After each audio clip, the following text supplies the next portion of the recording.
Les habla Rafael Arraiz Luca y esto es Venezolanos, un programa sobre el país y su historia.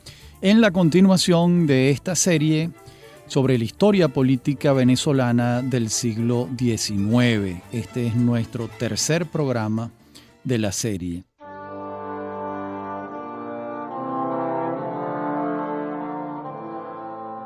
En el programa anterior quedamos en el acta del 5 de julio de 1811, revisamos todo ese proceso y en este de hoy vamos a comenzar con una reacción inmediata que hay por parte de los valencianos, de un sector de los valencianos fieles al rey de España que se alzan contra la república recién creada, la República de Venezuela. Y allí hay un alzamiento militar que enfrenta el Marqués del Toro al frente del pequeño ejército que tenía la República recién creada. Y el Marqués del Toro le toca reprimir esa sublevación de Valencia. Y muy pronto se va a ver en la necesidad tanto el gobierno como el propio Marqués del Toro de recurrir a quien sabe de los temas guerreros, que es Francisco de Miranda, un hombre que viene de ser uno de los héroes de la Revolución Francesa, de modo que Miranda toma cartas en el asunto y la rebelión de Valencia es sofocada el 12 de agosto, no sin ingentes pérdidas para la República, y el mismo Congreso le exige cuentas a Miranda de su conducta, y este se ve en la necesidad de dar explicaciones que fueron, por supuesto, satisfactorias. Y el plan que se tenía era de seguir con Miranda a la cabeza de ese pequeño ejército hasta Coro y Maracaibo, que entonces estaban en manos de los realistas, de los fieles al rey de España. Y ese proyecto se suspende. ¿Por qué? Por razones económicas y también porque el número de fallecidos y de heridos en Valencia no eran conchas de ajo, era un número considerable. Hay unas cifras que dan algunos historiadores que yo no las repito porque no me parecen plenamente convincentes, porque son cifras demasiado elevadas como para lo que resulta probable. En todo caso, fueron suficientes como para que se aborte el proyecto de recuperar Coro y Maracaibo para la causa republicana, para la causa patriótica.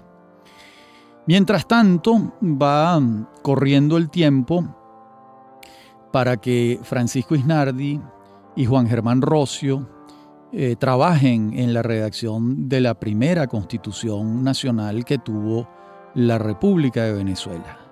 Y en ese texto constitucional se acoge el federalismo, ya que sus redactores estuvieron inspirados naturalmente en la Carta Magna de los Estados Unidos de Norteamérica y su fórmula federal. Tenían muy pocos ejemplos a la mano. El ejemplo del constitucionalismo francés estaba allí, pero el constitucionalismo francés había derivado en el Imperio Napoleónico. De modo que tenía menos crédito, digámoslo de alguna manera, que el constitucionalismo norteamericano, que se mantenía como una república plenamente autónoma al margen de las fórmulas imperiales o monárquicas. De modo que esa inspiración que representó la Constitución norteamericana y su fórmula federal fue la que inspiró a Rocio e Isnardi.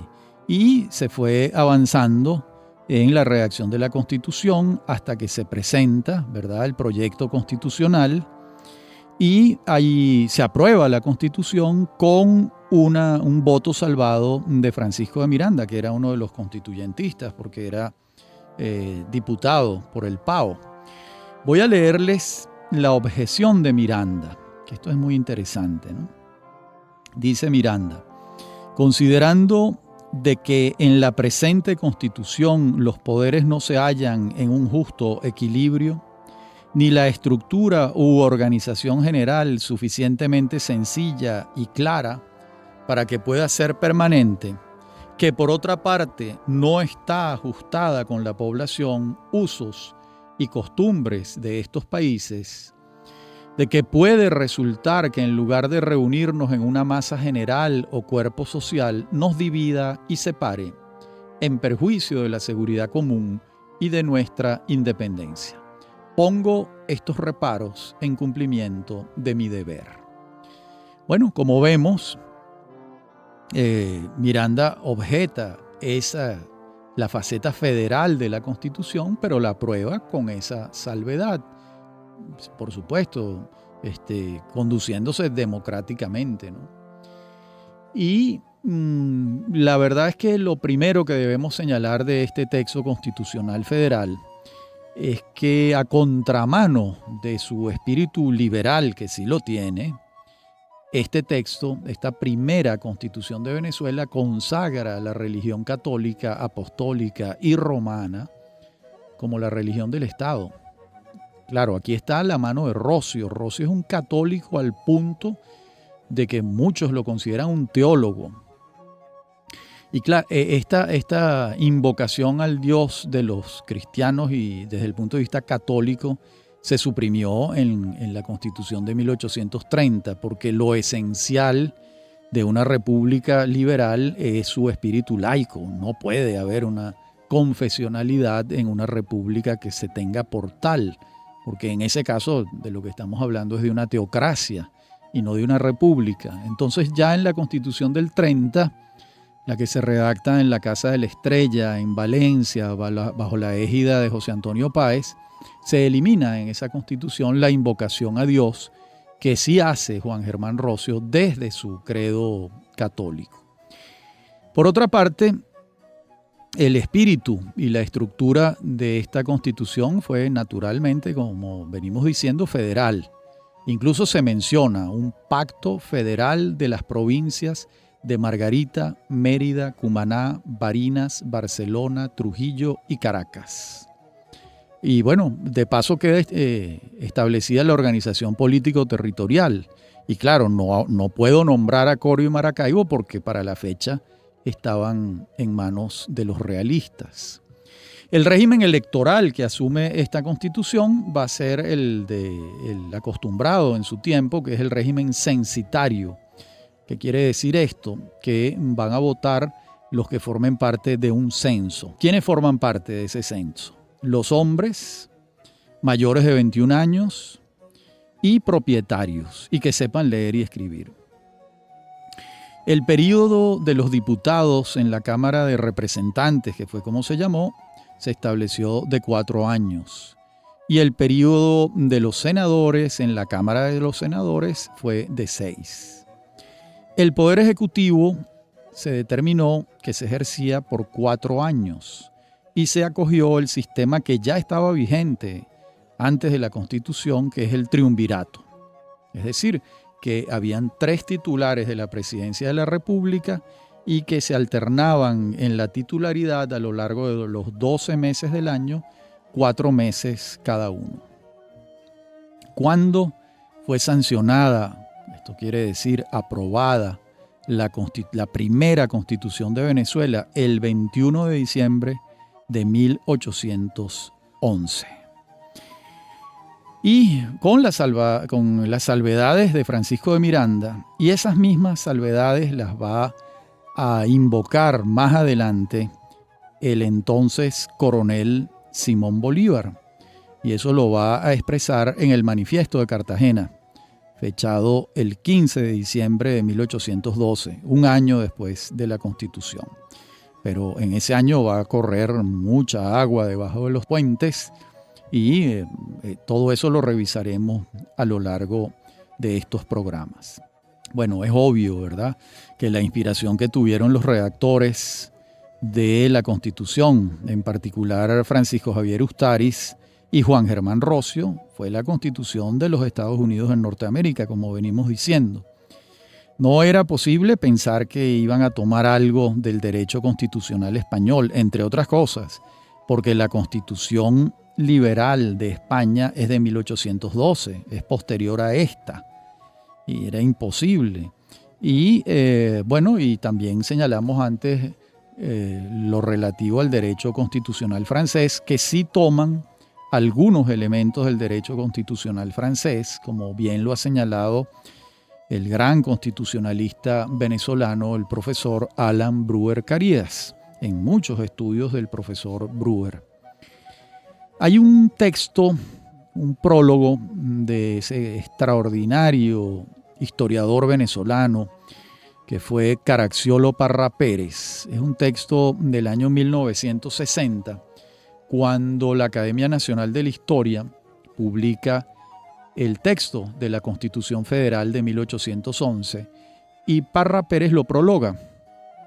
Y él dice que era muy difícil que la Constitución de Venezuela no fuese federal, ya que la estructura de las provincias lo era. Esto es un punto muy, muy importante, porque es cierto que la autonomía con que se habían conducido las provincias, con su gobernador al frente durante casi 3 siglos, pues no se modificó demasiado a partir de la creación de la Capitanía General de Venezuela en 1777. De modo que lo que argumenta Parra Pérez es que la estructura colonial hispánica en Venezuela era muy similar a la estructura federal, porque las gobernaciones entre ellas tenían una autonomía extraordinaria, y el gobernador de cada una de las provincias, con quien se entendía o no se entendía, era con el cabildo. De modo que esa estructura provincial encuentra continuidad, según Parra Pérez, en esta Constitución Federal. Muy por el contrario va a pensarlo Simón Bolívar, quien más bien le atribuye la pérdida de la Primera República en 1812, como veremos luego, a la Constitución Federal de 1811. Pero esto es algo sumamente ventilable, discutible, como veremos en su oportunidad. Bien, entonces en la próxima parte del programa vamos a continuar con la embestida de Domingo de Monteverde. Ya regresamos.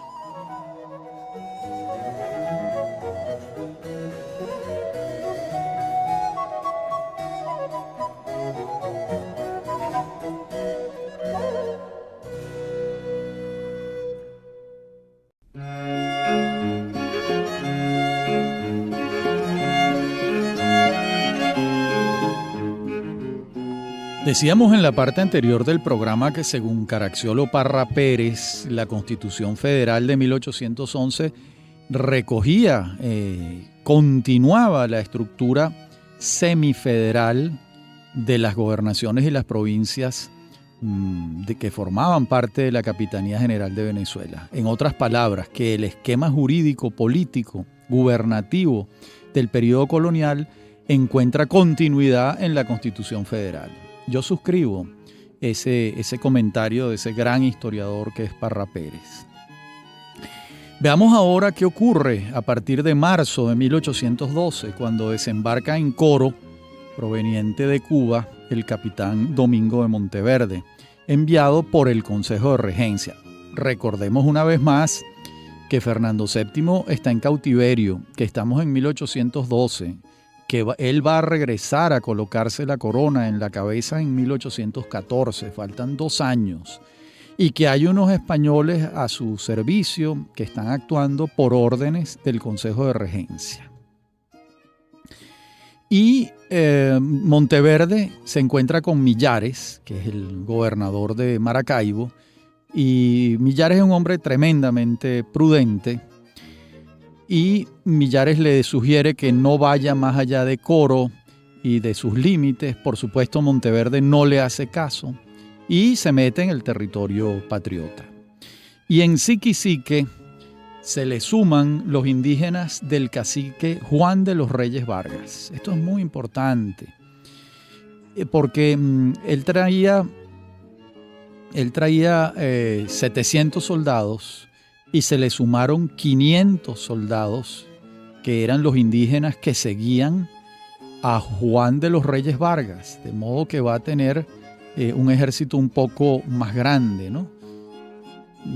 Monteverde a partir de allí, ¿no? Y siguen camino hacia Carora, contraviniendo lo que le ha dicho Millares, pero Monteverde está decidido. Y él sigue adelante, entrando en un territorio que ya lo manejan los patriotas, y está decidido a confrontarlos, a que la guerra que se inicie ya con este ejército formado por los indígenas de Reyes Vargas más los soldados que él trae de Cuba.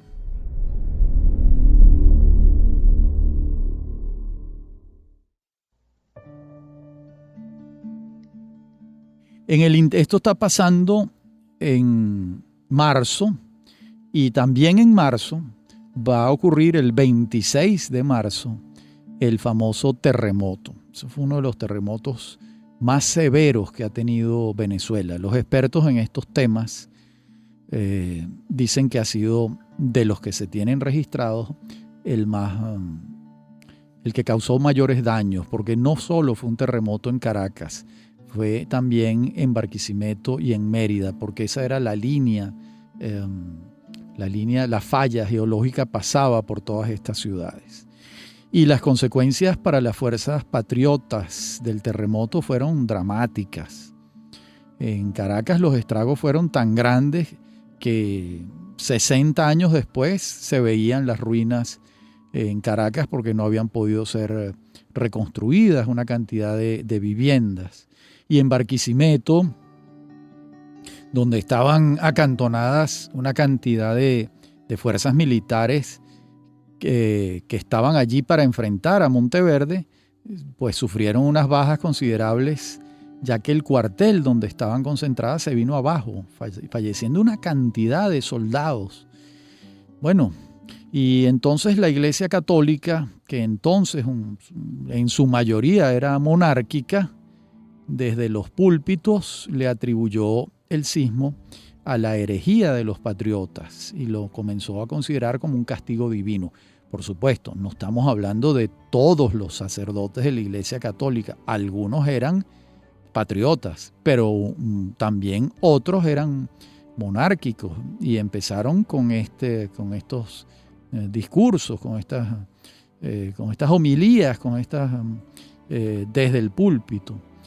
De modo que aquí se le unió a Monteverde un aliado que no lo tenía en el radar, que son los curas con sotanas, y haciendo esa manipulación de los designios de la naturaleza.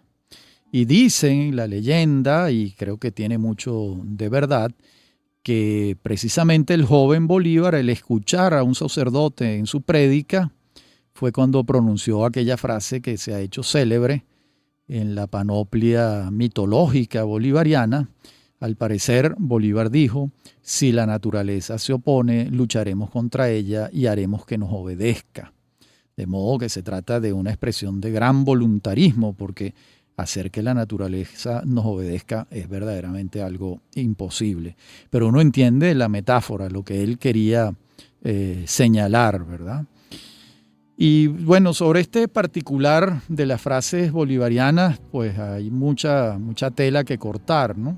Por ejemplo, el juramento en el Monte Sacro, que ocurrió en principio el 15 de agosto de 1805, pues el historiador Augusto Mijares aclara este tema, ¿no? Dice Mijares literalmente: las palabras del juramento en el Monte Sacro, que se dan en todas las narraciones, proceden de una publicación hecha en 1883 por el escritor colombiano Manuel Uribe, de acuerdo con las confidencias que le hizo Simón Rodríguez. Pero claro está que esta versión de segunda mano, y escrita tantos años después del suceso, apenas conservaría rasgos muy adulterados del original. Esto lo dice el maestro Mijares. Esto es muy importante porque en principio el juramento del Monte Sacro fue en 1805 y quien lo redacta lo hace en 1883. Imagínense ustedes los años que pasaron, de modo que lo lógico es que conserve muy poco de lo que Bolívar dijo allí, si es que lo dijo de esa manera como está allí escrito. Pero ese es el caso del juramento del Monte Sacro. Estas palabras más breves en el terremoto del 26 de marzo de 1812, las repito: si la naturaleza se opone, lucharemos contra ella y haremos que nos obedezca, pues parecieran bastante más ajustadas a lo que ha podido ser, ¿no?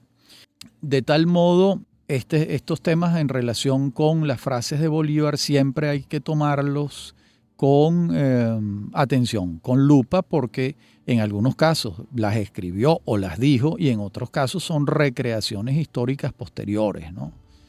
Entonces, bueno, eso hay que tenerlo en cuenta.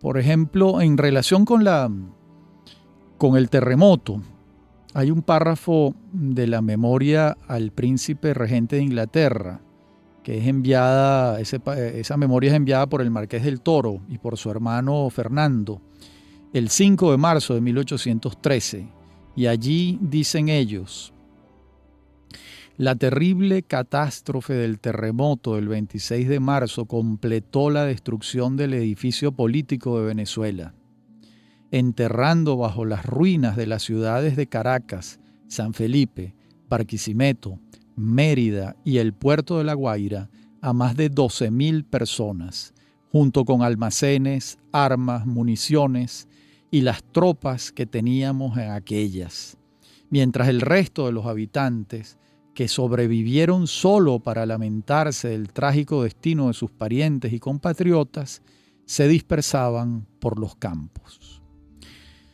Bueno, en relación con el número de fallecidos, ellos hablan de 12.000 personas. Esa cifra la siguen algunos otros autores, pero la verdad es que es muy impreciso. Eso es muy difícil de saber. Un historiador que ha trabajado el tema con muchísima atención, que es Rogelio Altés, después de una investigación muy seria, muy minuciosa, dice que no son 12.000 personas las fallecidas, sino un número bastante menor. Pero bueno, esto no quiere decir que los autores estuviesen mintiendo, sino que no tenían cómo hacer las mediciones de los fallecidos.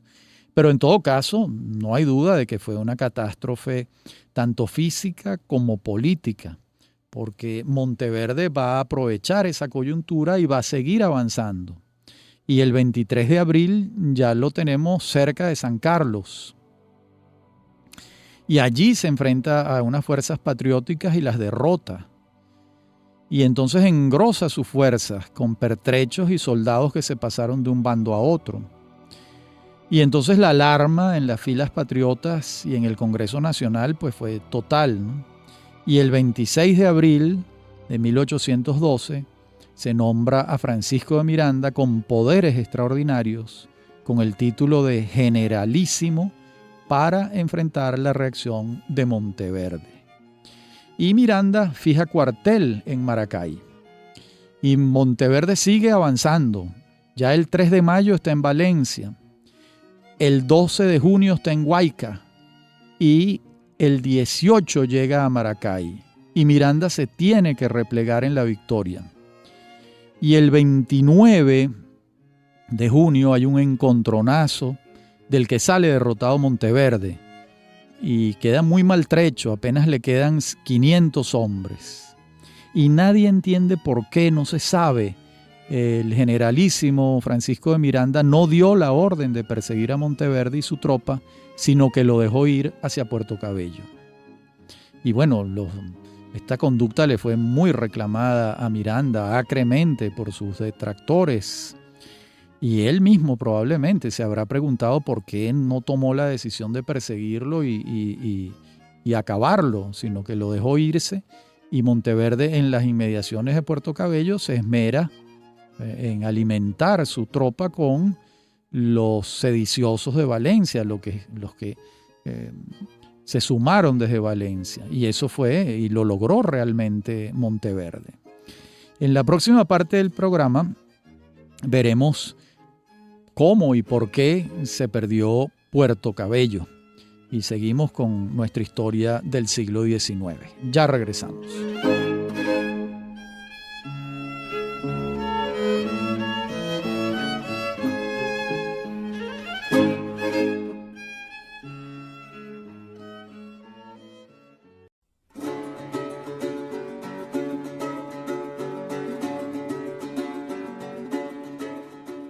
En la parte anterior del programa dijimos que en esta veríamos por qué se pierde Puerto Cabello. Y el 30 de junio de 1812, los presidiarios realistas del castillo de Puerto Cabello se apoderan del castillo. Y el coronel Bolívar, comandante de la plaza, le escribe una carta desesperado a Miranda. Y ahí dice Bolívar lo siguiente, les leo. A la 1 de la tarde se han apoderado del castillo de San Felipe un oficial infidente con la tropa de su mando, y todos los reos que allí se encontraban han roto un fuego terrible sobre esta ciudad. En el castillo se encuentran 1.700 quintales de pólvora y casi toda la artillería y municiones de esta plaza. Ella padece sumamente. Sus casas son derribadas y yo trato, sin víveres ni municiones, defenderla hasta el extremo. Los marineros de los buques forzosamente han pasado al castillo y él se hace temible. Espero que a la mayor brevedad me enviéis cuantos recursos estén a vuestro alcance y me socorráis antes que sea destruido. Puerto Cabello, junio 30 de 1812, Simón Bolívar. Bien, pues se ha perdido el castillo y Bolívar y su plana mayor se embarcaron en el bergantín Celoso con rumbo a La Guaira con el objeto de salvarse, ya una vez que la plaza se había perdido y Miranda no pudo hacer nada. Y en manos de Monteverde cayeron los recursos a que hacía mención Bolívar en la carta. Bueno, el desánimo cundió entre las fuerzas patriotas y Miranda no le quedó otro camino que el armisticio con Monteverde. Son las famosas capitulaciones de San Mateo. El 16 de julio, Miranda comisiona a José de Sata y Bussi y a Manuel Aldao para negociar con los enviados de Monteverde una capitulación, una rendición. Estas noticias van a contribuir a que el número de las deserciones entre los patriotas aumente y se engrosan así las filas del ejército realista, unos soldados pasándose de un lado a otro. Y el 24 de julio vuelve Miranda a ofrecer firmar capitulaciones. Esta vez lo hace a través del Marqués de Casaleón, un personaje pintoresco de la historia venezolana, y en ella se establece lo siguiente. Voy a leerles el encabezado. El comandante general del ejército de Su Majestad Católica, don Domingo de Monteverde, que en su final contestación a las proposiciones que le hicieron José Sata y Bussi y Manuel Aldao, comisionados por el comandante general de las tropas caraqueñas, Francisco de Miranda, acreditó sus sentimientos de humanidad accediendo a los medios conciliatorios para evitar la efusión de sangre y demás calamidades de la guerra, y concedió artículos razonables que incluyen dichas proposiciones, principalmente el tercero, que habla de la inmunidad y seguridad absoluta de las personas y bienes que se hallan en el territorio reconquistado. Creyó que no se diese lugar a nuevas conferencias, ni se alterase el término de 48 horas que señaló para que se aprobase y ratificase el indicado convenio después que éste llegase al cuartel general de la Victoria. Mas, por una prudente y equitativa consideración, ha tenido a bien admitir la nueva conferencia que le ha promovido el nuevo comisionado Antonio León, que le ha pasado nuevas proposiciones y en consecuencia contesta a ellas por última vez. Esto comprueba que el Marqués de Casaleón sí intervino al final y que estas conversaciones tuvieron lugar el 24 de julio de 1812. También refrenda que Miranda no llegó a firmarlas personalmente. Y fíjense que si la falta de persecución por parte de Miranda de las fuerzas de Monteverde en Guayca se lo recriminaron sistemáticamente. Las capitulaciones de San Mateo también se las cobraron tremendamente a don Francisco de Miranda. Bueno, Miranda no veía una solución a la situación planteada. Muchos patriotas alegaban que ha debido batallarse con las fuerzas disponibles y no buscar un armisticio. Pero Miranda, de acuerdo con su experiencia bélica europea, insistió y desde el punto de vista jurídico, pues la República de Venezuela se perdió el 24 de julio de 1812. Aunque en términos prácticos se perdió antes, cuando el avance de Monteverde se hacía indetenible para las fuerzas patrióticas. El 29 de julio, una avanzada de Monteverde entra a Antímano y la ocupación de Caracas ya era entonces inminente. Antímano era un pueblo muy cerca de Caracas. Miranda baja a La Guaira con el deseo de irse. El capitán de la embarcación que lo llevaría a Curazao le sugiere que zarpen de inmediato, pero el generalísimo prefirió pasar la noche e irse al amanecer y estaba cometiendo el error más costoso de su vida. Bien, veamos estos hechos y entre las muchas versiones que uno conoce sobre los hechos ocurridos este día, a mí la de Parra Pérez en su Historia de la Primera República de Venezuela es la versión que me resulta más convincente. Él dice que que Miranda llegó a La Guaira el 30 de julio a las 7 de la noche y que se hospedó en casa del comandante militar de la zona, Manuel María de las Casas. Apunta que se juntaron en secreto de las Casas Miguel Peña, Tomás Montilla, Rafael Chatillón, José Landaeta, Juan José Valdés y los coroneles Juan Paz del Castillo, José Mírez, Manuel Cortés Campomanes y Simón Bolívar. Y todos juzgaban tan severamente a Miranda que Bolívar propuso que se le fusilara de inmediato por traidor, pero no se aceptó la proposición de Bolívar. Por otra parte, el capitán del Zafir que llevaría a Miranda, el capitán Haynes, instó al generalísimo a embarcarse y zarpar de inmediato, pero Miranda no quiso y optó por salir al amanecer, como dijimos antes. Pues muy bien, en la madrugada del 31 de julio de 1812, estando dormido Miranda, irrumpieron en su habitación quienes le hicieron preso, Bolívar, Chatillón y Montilla.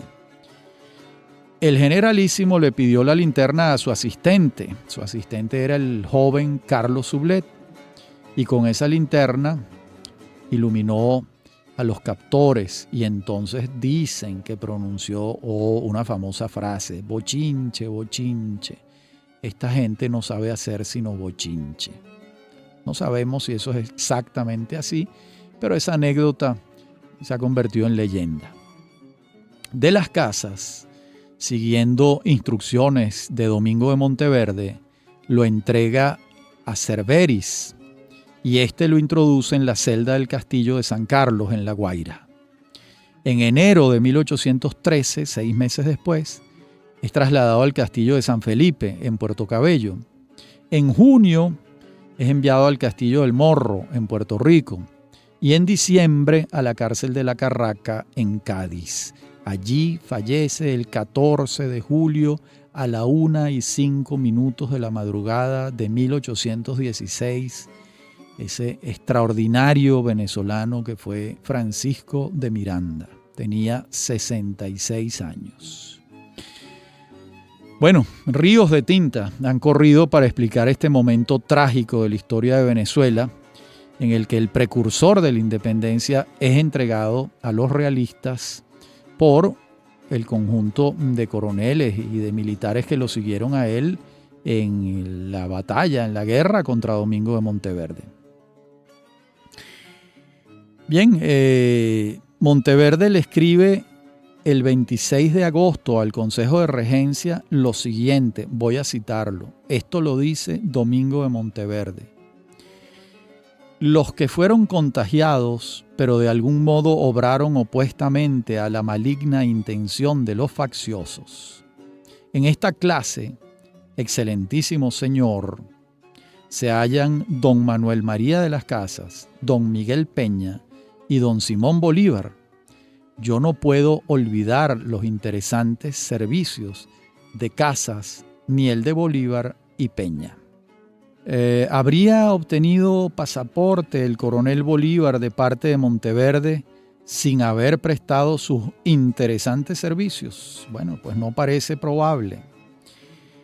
De modo que los mirandinos consideran esto una infamia que cometieron los coroneles de Miranda, y los bolivarianos consideran que esto era lo que tenía que hacer Bolívar para salvarse, además de que en ese momento consideraban que Miranda los había traicionado. En cualquier caso, no es un momento afortunado de la vida de Miranda ni de la vida del futuro libertador de Venezuela, Simón Bolívar. Hay muchas interpretaciones sobre este episodio. Hay desde las más extremas, como la que escribió Carlos Marx.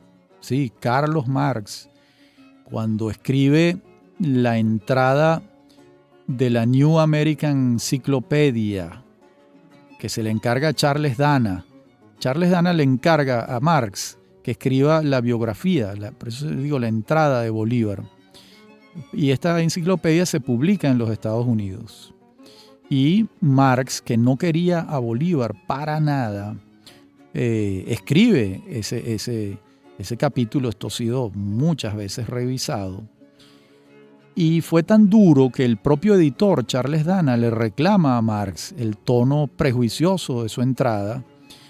Y comentándole la situación a Federico Engels, en una carta en 1858, pues se defiende y le dice Carlos Marx: en lo que toca al estilo prejuiciado, ciertamente me he salido algo del tono enciclopédico, pero hubiera sido pasarse de la raya querer presentar como Napoleón I al canalla más cobarde, brutal y miserable. Bolívar es el verdadero Soluk. Esto lo dice Carlos Marx de Bolívar. Vamos a ver en la última parte del programa algo más sobre este texto y sobre la posición de Marx y los hechos de la entrega de Miranda. Ya regresamos.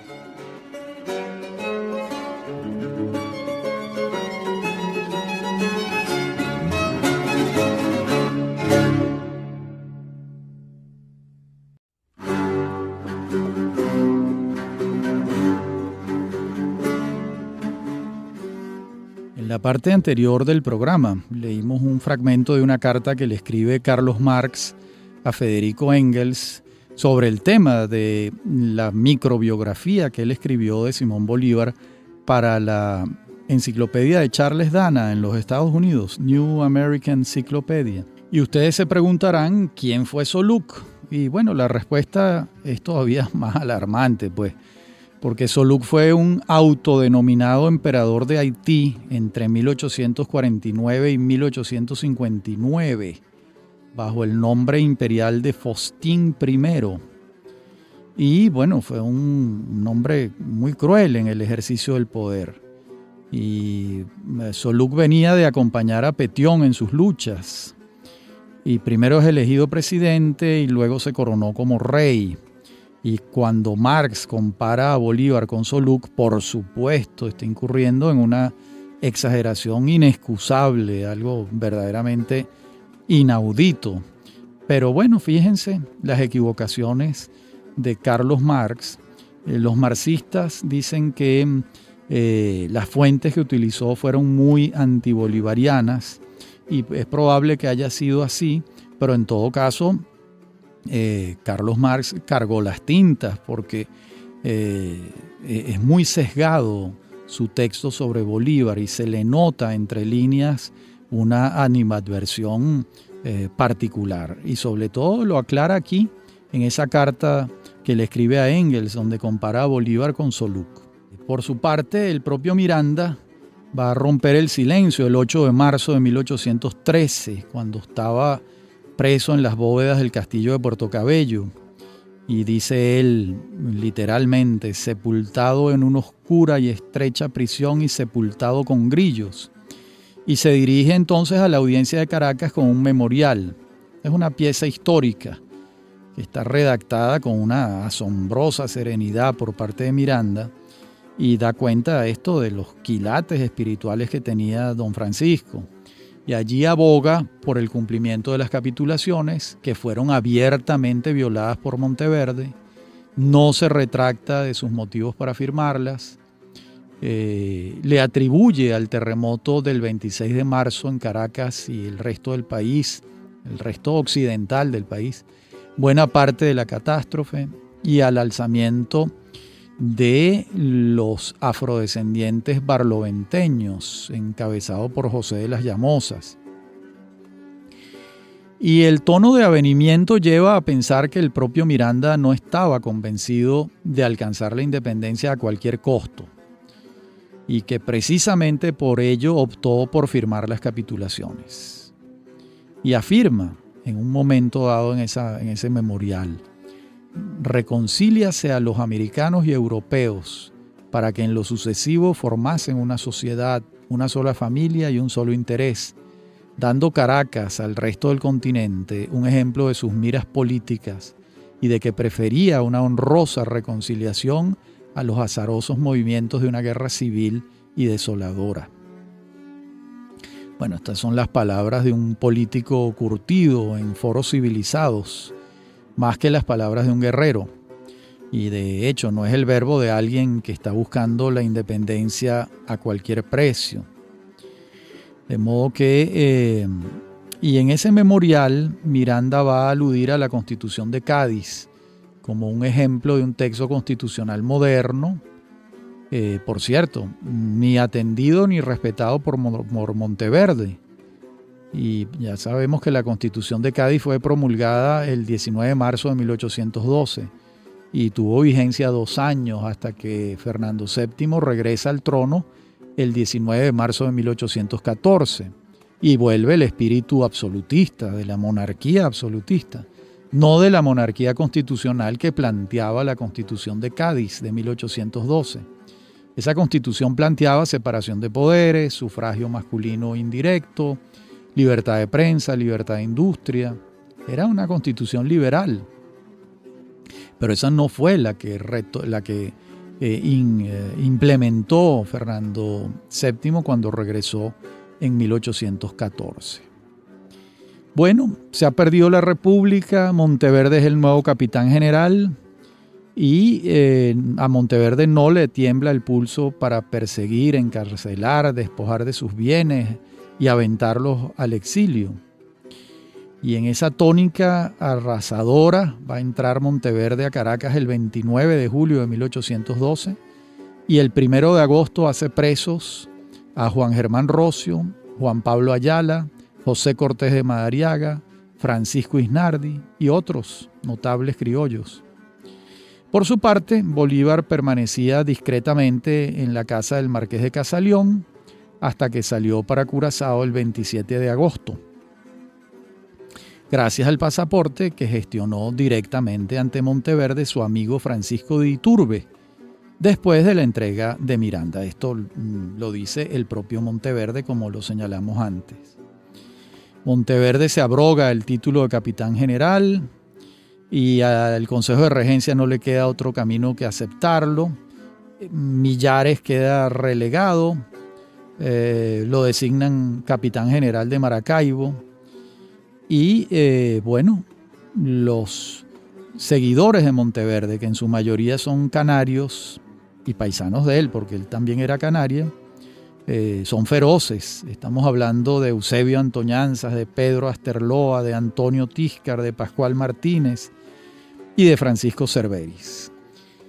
Pero esos episodios, ¿verdad?, tremendos de la ferocidad del ejército de Monteverde en relación con los criollos, los vamos a ver en nuestro próximo programa, en el cuarto programa de esta serie que venimos desarrollando sobre el siglo XIX y su historia política. En ese próximo programa también veremos el Manifiesto de Cartagena de Simón Bolívar. Bueno, hasta aquí nos trajo el río en el día de hoy.